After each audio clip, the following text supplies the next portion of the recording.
Guys, one of my favorite parts of this crazy NFL world that we live and breathe in are the, relationships. And I'd like to call them friendships we make along the way. That's right. And one of our friends, along with Pete Bursich, who was on the show last week, is Paul Allen, the voice of the Minnesota Vikings. They do such a great job. He was our friend.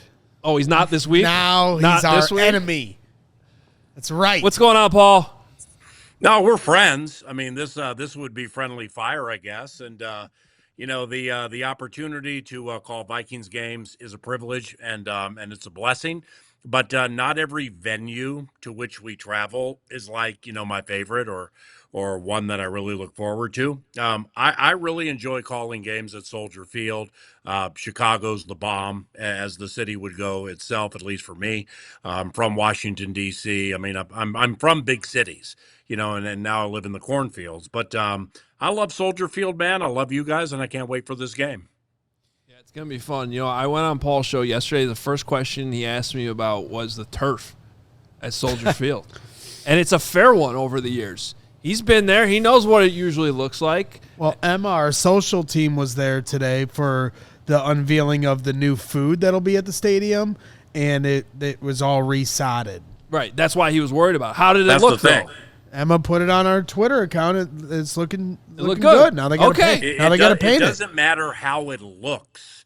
It matters like when you step on it and you get in the seams and everything. And you know what? It's probably not going to be a problem. But when I read about those 5 concerts and then I read about the bricklayer, going to either all 5 of them or maybe one of them, but 5 sounds more extravagant than one. And every Tuesday on my 9 to noon radio show on KFAN, I have Vikings coach Kevin O'Connell for about 30 minutes.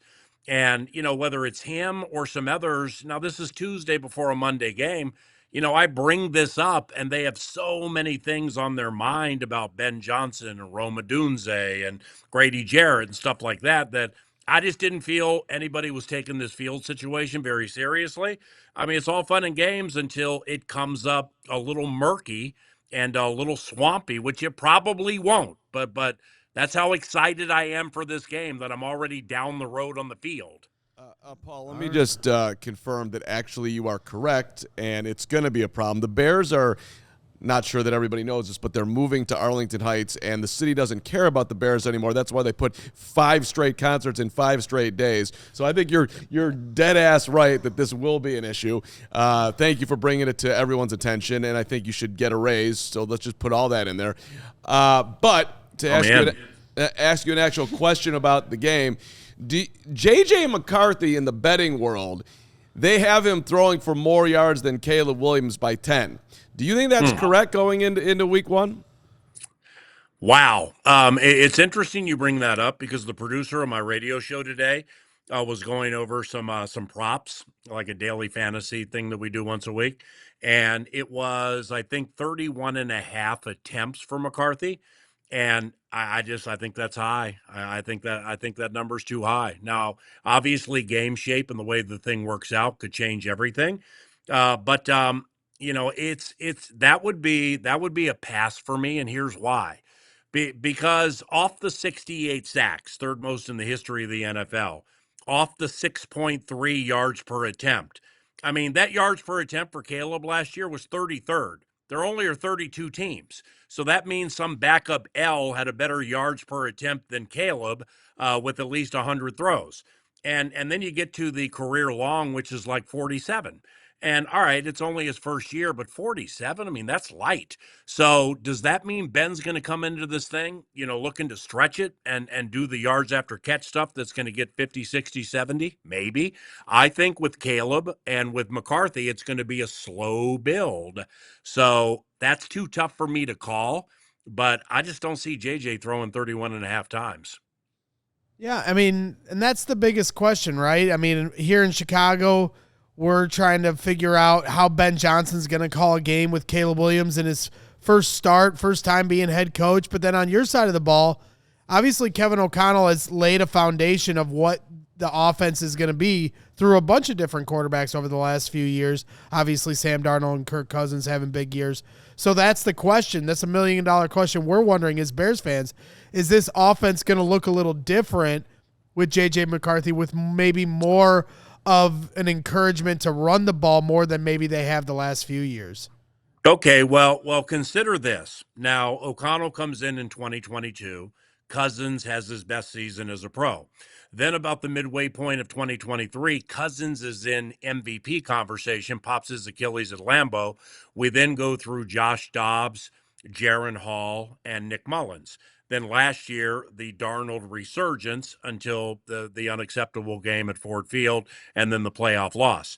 So with that said, during all of that, the Vikings under O'Connell are number one in the NFL over the last 3 years when it comes to passes 10 yards or more in attempts, completions, and yardage. So that's through even Dobbs, Hall, and Mullins. So that's the baseline edict for how things are operated with the offense. No matter if you're a first-time starter like McCarthy, or if you're Mullins, who's been around the block a little bit, he'd give you 400 and change, and sadly throw a bad pick at the end of the game. It's not a lot's going to change from an offensive approach standpoint. It's not like there's going to be a governor, a proverbial governor that's on J.J. McCarthy. It's all going to come down to matchups. I mean, if Jalen Johnson's out there running around, how well is he running? Tyreek Stevenson has a little boom or bust to him. I happen to like him, but I think he has some boom or bust. And with the safeties, if you go play action and McCarthy's play action is really good, can you put Brisker in a bad spot and make him run? If O'Connell sees stuff like that early, man, he's cold-blooded. I mean, he's really, really ruthless with stuff like that. So it's hard to project now. For week one is so hard in that fundamentals trump scheme, because there are so many unscouted looks that take place in week number one. I'm not going to say that favors Ben Johnson, but he did run up 30.5 on Flores over 4 games when he was with the Lions. There are going to be a lot of those plays. I wouldn't be surprised in a nationally televised game if he dusted off some of his sweet tricks that they've been working on for like the last month or 2 months. So the unscouted look part, see, that's what can mess up an over or under in week one. Yeah, and, Paul, we all have our concerns about our teams going into week one, right? Here in Chicago, the left tackle, it's been a conversation. I'm sure it's keeping some people awake. Jonathan Grenard going up against Braxton Jones. Mainly the bricklayer over here. Can't sleep over that one. Yep. If I ask you, though, from the Vikings perspective, like what are like the 1 or 2 biggest concerns that you guys have right now going into the season that maybe have not been quite figured out yet, or you don't know what the answers are yet? Adam, do you mean in this game or for like the totality of the season? Honestly, totality of the season. Yeah. Well, see, I don't really like to come at it from a concern standpoint. I mean, they have a way of unveiling themselves. They, less frequently than people would think, are the concerns that people look at within the building or within the meetings and within the covenant. We're talking about a 14-win team here that added Javon Hargrave and Jonathan Allen, like the Bears, upgraded the middle of the offensive line with Donovan Jackson, first-rounder Ohio State left guard, Ryan Kelly and Will Fries, a couple of former Colts, center and right guard. All right, so what's the tell there? Well, the tell with those 3 on the offensive line is that they feel that they can mash forward in the running game, plus Jordan Mason's now in the mix. I think it's going to help Aaron Jones too. So, when you think concerns, I guess the low-hanging fruit here would be looking at the Vikings cornerbacks. Byron Murphy Jr. would be a 1, 2, or a 3 on any team in the NFL. Byron's really, really good, and he's gotten good over the last year and a half, 2 years. But, then you get Jeff Okudah. All right. Now, Jeff had his problems with Houston last year, but what are they going to ask Jeff to do? Is he going to be the short side of the field? You got the hash marks here, and then the short side stays over here, ball's on the left hash. So he'll probably be checking that receiver on that side. Less room to run, more ability to beat somebody up at the line, and Jeff's really, really good at that. When it comes to straight line running down the field with like Odunze, I don't know if many can do that, but maybe that's not Jeff's fort, so to speak, as of now. And then you get to Isaiah Rodgers, a new corner here from Philadelphia, and Isaiah's incredibly fast. But here's a little tell, like, into the offseason, OTAs, minicamp, and stuff like that, when they were thinking about kick returner, well, Isaiah Rodgers has a kick return touchdown and has returned like 60 some odd kicks in his career. All right. Well, they gave up on that in training camp, not because he's bad at it, but because they know they don't want to get him nicked up returning kicks because of a depth situation there. So I guess I could look at that, but you see, I think that would diminish or kind of disrespect the pass rush, where Grenard and Van Ginkel, man, they went for like 24 sacks combined last year and 36 tackles for loss. And it should be the same this year, if not better. Then you put Hargrave and Allen in the middle, and the rush from up the middle is supposed to be better. All of that should protect the corners. So I don't really know if I can look at that like as a weakness or a concern, Yeah, it makes sense. So it sounds to me, listen to you, Paul, and I mean, you're the voice of the Vikings. You have to be optimistic about the team you're calling and just believe it. Well, that's well, no, that's. I don't. I mean, let's just be straight with your vast and ever expanding audience. I don't get paid to call games by the Vikings. I get paid by KFan and iHeartRadio. I get this $10.99 from the Vikings to interview O'Connell, do TV preseason games, some appearances, and read ads for them. So I'm too far down the road, brother, to be beholden to the Shield. Now, I'm not going to be one being like, this guy sucks and he should be fired. But I wasn't that guy before I started calling Vikings games. So I see what you're saying there. But that's just my approach to life. I come at it with faith before fear 10 out of 10 times. For the record, he's not just saying that. If you listen to their broadcasts, that is why I love listening to the broadcast. They're going to react. Well, the highs and lows throughout the game, and it's very entertaining. I think we should all pause for a second or two and just realize that Paul is one of the few that has established himself, that has left, that can actually do this. So congratulations to you. That's amazing. I was trying to – it wasn't really – I think I just phrased it wrong. Where I was trying to go, though, is I'm trying to understand a 14-win team. The gambling markets have it at 8.5 for the Vikings. So – I'm wondering, is it just J.J. McCarthy? But yet they're favorites. The Bears are home dogs this week. Well, right, because everybody thinks that the Bears are going to be 4, the Vikings are going to be 3, and the Packers and the Lions are going to battle for the top. Do you think that it's just too simple to look at the North that way? And I'm also wondering, like, from your perspective, why do you think that is it just J.J. McCarthy that everyone thinks that the Vikings are a 7, 8, 9 win team? Well, the division also gets the AFC North this year. So like that 6.5 that they put out last year, that was freaking ridiculous. And fortunately, sharps like you picked up on it and moved it to 7.5, like literally within an hour of when that season total went out on the market. 7.5, I thought, was too light too.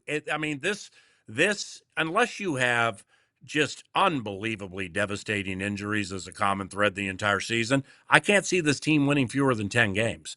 And I know they won 14 last year, but the division is better. And early in the season, I really do believe in the low-hanging fruit about the Lions coaching staff, where we're talking about not just coordinators, but like assistants to the coordinators. I mean, it was absolutely pilfered. So if they're going to come out and just snap and push a button, and there goes Jahmyr Gibbs for 220 scrimmage yards and 3 touchdowns at Lambeau, okay, what's going to happen the next week? So I think that's going to be a little slow to go. With Green Bay, I can't, I'm from Washington, D.C. I've lived all over the world. I'm not shoe size contest Minnesotan when it comes to Vikings and Packers and like the border battle and stuff like that.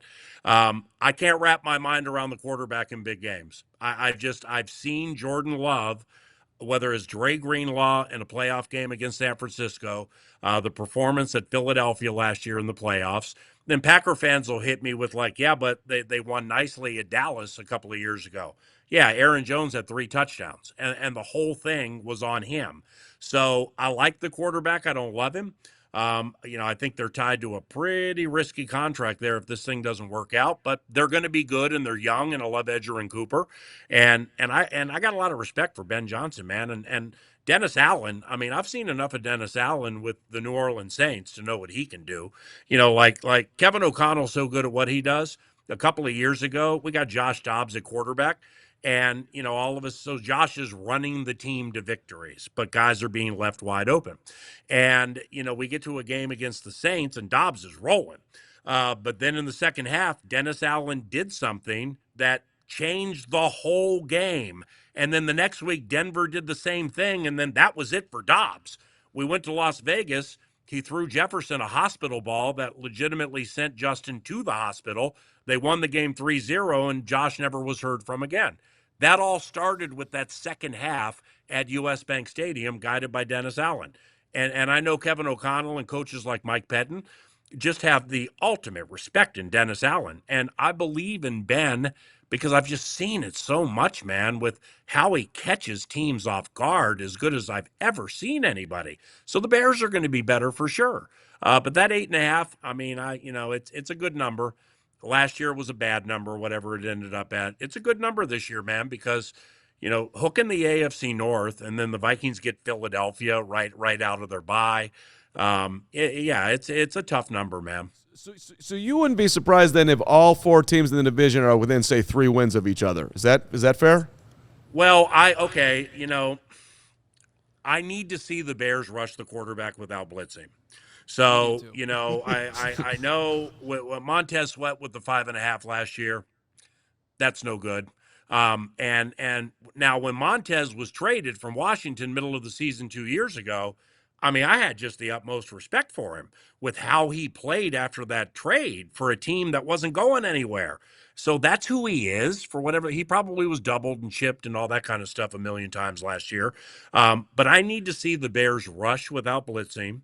I've always liked Jalen Johnson, but he's really been a Pro Football Focus analytics kind of super high-end guy. And I think he's very, very good. But, I mean, healthy or not, if you think you're going to run all over the field with Justin Jefferson and make it work, that's short-sighted. Within 3 games, maybe. But, yeah, I think the Bears can win 7 or 8 games. I got the Vikings on like 10. I got the Vikings, Lions, and Packers all around 10-ish, something like that.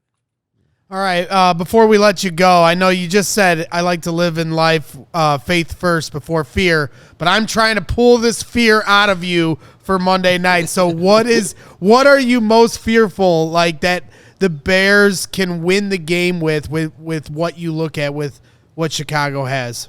It's week 1, okay? And this is a new coach who is incredibly well respected around the NFL. Whether it's Jahmyr Gibbs or it's Roshan Johnson or DeAndre Swift or David Montgomery, Laporta, Loveland, Kmet, whatever. He's good. I mean, he's good. Now, once you start getting film on teams, that's when the scheme and the system meshing with the assembled talent, well, that's when it's going to be the we know that you know, the we know that you know, and you got to get around it. But the I've heard so much this week at the Vikings facility, Twin Cities Orthopedics Performance Center, the unscouted looks, things on which you cannot work during training camp because it's somebody new in a new place with new talent. Jared Goff ran that thing perfectly. It's when it comes to Caleb, is how much of his free will is going to supersede what an accomplished play caller puts into the game. I'm going to be looking for that on Monday night. Now, I'm not going to know exactly what the plays are, but, Caleb has his will too, and he's been pretty good outside of the pocket. So it's if they can get Ben with Caleb to mesh the way they wanted to, and he follows the plan, I think Odunze is sitting on a massive season. And I mean catching, I mean running, I mean yards after catch. I just know what I saw in Rome last year. Only 2 100-yard games, but just kind of got lost in the shuffle, So I think he's the number 1 option in that offense. I think he's the one that's going to require more doubles than people think now. So I'd be wary of that. But the unpredictability of week number 1, I think all of us would agree from 1 to 53, the Vikings have a better roster. and at this stage of the equation. Now, McCarthy hasn't played a meaningful game since January 8th of 2024. Well, that counts too. But you draft him where you draft him because you think he can handle pressure. In fact, you know he can handle pressure. And you got a very smart coaching staff. Well, the Bears have a very smart coaching staff too. And you're on the road and the place is tough to win. This is going to be a spine tingler. I don't see a blowout either way. I do believe the Vikings will win a tightly contested game. But I'm telling you, Ben's going to have some tricks up his sleeve in the first quarter and a half of that game that if you're not ready for them, the gotcha plays will get you early in the game. And then that's when you can become discouraged. And just hopefully for Vikings fans, that doesn't happen. Paul, we appreciate it so much. He's at PA on the mic on Twitter. He's a brilliant radio show that's 9 to noon, and you call your show 9 to noon. They can never change the time on you, which is great. Mm-hmm. You got that. Love the move. Not that they ever would. And I highly recommend if you go to the iHeartMedia app and you tune in, if you ever want to sample the sports radio from a different city. I do it all the time. That's how you get the show. PA, always love it. Thank you so much. Right on, man. You guys are fantastic. And the bricklayer's all over Devin Duvernay right now, isn't he? I watched that podcast the other day, man. So Let's I go. got into my game calling depth chart on Duvernay with those 2 kick return touchdowns, including a 103. Thanks for the help, my brother. Got you, my friend.